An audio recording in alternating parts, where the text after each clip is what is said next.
اعوذ باللہ من الشیطان الرجیم، بسم اللہ الرحمن الرحیم۔ الحمد للہ رب العالمین والصلاة والسلام علی سید المرسلین وخاتم النبیین، اما بعد۔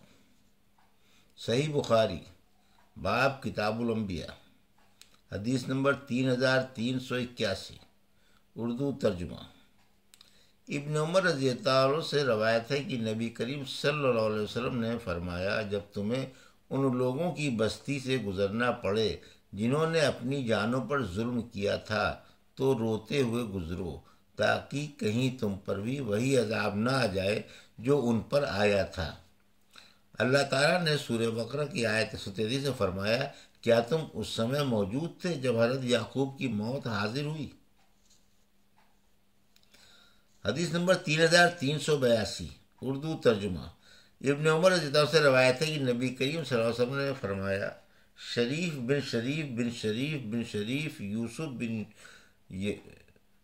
بن یعقوب اسحاق بن ابراہیم علیہ السلام تھے۔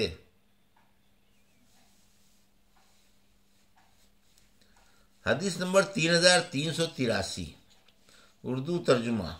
اللہ تعالیٰ نے سورہ یوسف آیت 7 میں فرمایا، بے شک یوسف اور ان کے بھائیوں کے معاملات کے بارے میں پوچھنے والوں کے لیے قدرت کی بہت سی نشانیاں ہیں۔ ابو ہریرہ رضی اللہ عنہ سے روایت ہے کہ انہوں نے بیان کیا کہ نبی کریم صلی اللہ علیہ وسلم سے پوچھا گیا، سب سے زیادہ شریف آدمی کون ہے؟ آپ نے فرمایا، جو اللہ کا خوف سب سے زیادہ رکھتا ہو۔ صحابہ رضی اللہ عنہ نے کہا، ہمارے پوچھنے کا یہ مطلب نہیں ہے۔ آپ نے فرمایا، پھر سب سے زیادہ شریف اللہ کے نبی یوسف بن اللہ کے نبی بن اللہ کے دوست یعنی ابراہیم علیہ السلام ہیں۔ صحابہ رضی اللہ عنہ نے کہا، ہمارے پوچھنے کا یہ بھی مقصد نہیں ہے۔ آپ نے فرمایا، اچھا تم لوگ شاید عرب کے خاندانوں کے بارے میں پوچھنا چاہتے ہو، تو دیکھو لوگوں کی مثال خان کی سی ہے کہ کسی خان میں اچھا مال نکلتا ہے اور کسی میں برا۔ جو لوگ تم میں سے جاہلیت کے زمانے میں شریف اور بہتر اخلاق کے تھے، وہی اسلام لانے کے بعد بھی اچھے اور شریف ہیں، مگر شرط یہ ہے کہ وہ دین کی سمجھ حاصل کریں۔ اس حدیث میں یوسف علیہ السلام کا بیان ہے۔ معلوم ہوا کہ دین میں اصل بنیاد شرافت، دینداری اور دین کی سمجھ حاصل کرنا ہے۔ ابو ہریرہ کی طرف سے روایت ہے کہ انہوں نے بیان کیا کہ میں نے نبی کریم صلی اللہ علیہ وسلم سے یہی روایت سنی ہے۔ حدیث نمبر 3384، اردو ترجمہ۔ عائشہ رضی اللہ عنہا سے روایت ہے کہ نبی کریم صلی اللہ علیہ وسلم نے اپنی بیماری کے دنوں میں مجھ سے فرمایا، ابو بکر سے کہو کہ وہ لوگوں کو نماز پڑھائے۔ میں نے کہا کہ وہ تو بڑے نرم دل ہیں، جب آپ کی جگہ پر کھڑے ہوں گے تو رونے لگیں گے، لیکن آپ نے مجھے دوبارہ یہی حکم دیا اور میں نے بھی دوبارہ وہی جواب دیا۔ امام شعبہ نے بیان کیا ہے کہ اللہ کے رسول صلی اللہ علیہ وسلم نے تیسری یا چوتھی مرتبہ فرمایا، تم تو یوسف کے ساتھ والیاں ہو کہ ظاہر میں کچھ اور باطن میں کچھ، ابو بکر سے کہو نماز پڑھائیں۔ یہ حدیث پہلے بھی کئی جگہ پر آ چکی ہے۔ امام بخاری رحمۃ اللہ علیہ نے اسے بہت سے مسائل نکالے ہیں۔ چونکہ اس میں یوسف علیہ السلام کا ذکر ہے، اس لیے ان کے باب میں یہ حدیث آئی ہے۔ حدیث نمبر 3385، اردو ترجمہ۔ ابو موسیٰ اشعری رضی اللہ عنہ سے روایت ہے کہ نبی کریم صلی اللہ علیہ وسلم نے جب بیمار پڑے تو آپ نے فرمایا کہ ابو بکر رضی اللہ عنہ سے کہو کہ وہ لوگوں کی امامت کرائے۔ اس پر عائشہ رضی اللہ عنہ نے کہا کہ ابو بکر بہت نرم دل ہیں، لیکن آپ نے دوبارہ یہی کہا اور عائشہ رضی اللہ عنہ نے دوبارہ وہی جواب دیا۔ آخر آپ نے فرمایا، ان سے کہو کہ نماز پڑھائیں، تم تو یوسف علیہ السلام کے ساتھ والیاں ہو کہ ظاہر کچھ اور باطن کچھ اور۔ چنانچہ ابو بکر نے نبی کریم صلی اللہ علیہ وسلم کی زندگی میں ہی امامت کی۔ حسین بن علی ضعفین راوی زائدہ سے بھی ابو بکر نرم دل انسان ہے ہی روایت کیا ہے۔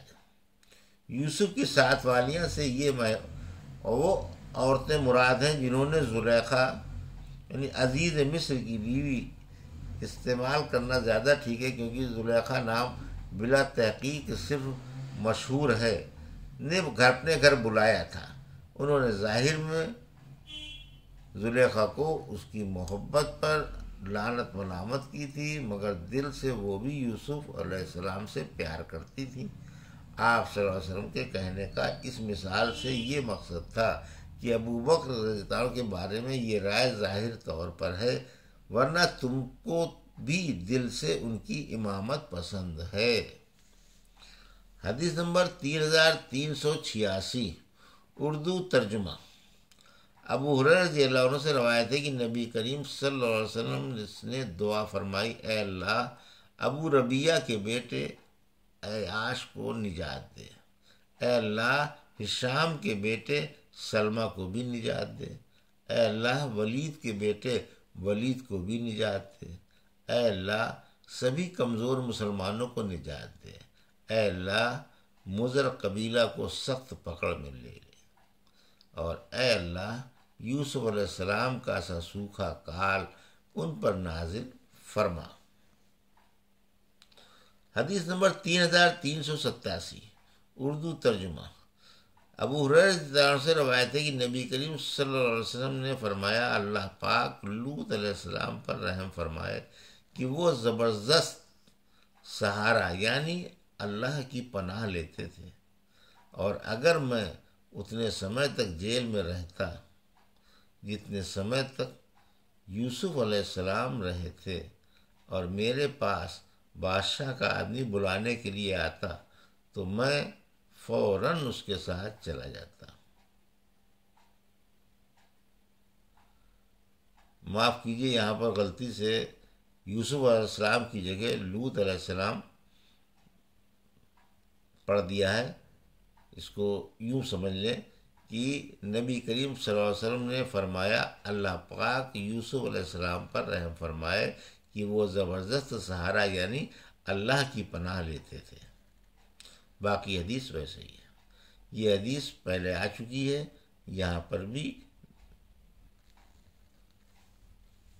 دوبارہ یہ حدیث آئی ہے۔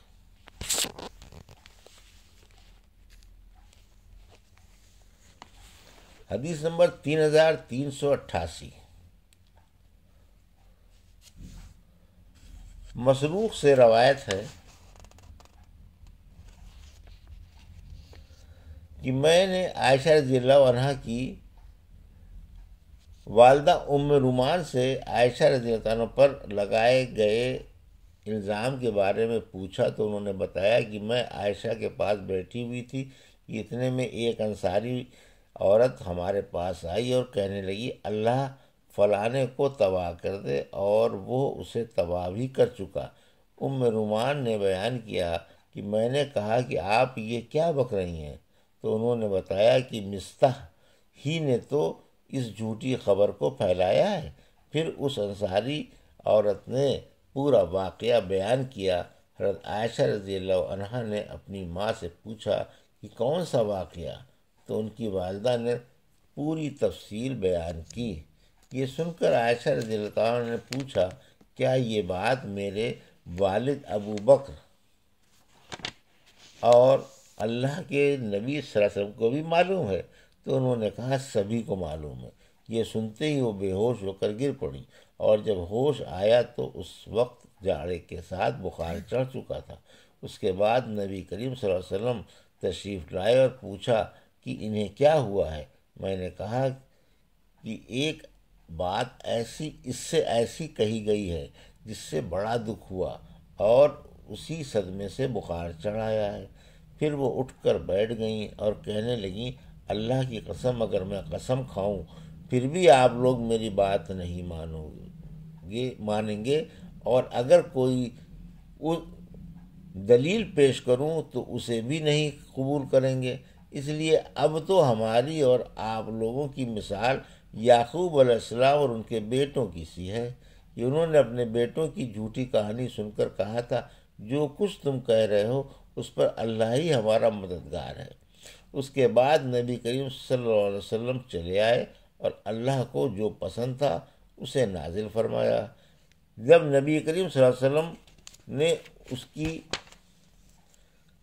خبر عائشہ رضی اللہ عنہ کو دی تو انہوں نے کہا اس کے لیے میں کیول اللہ کا شکر ادا کروں گی، کسی اور کا نہیں۔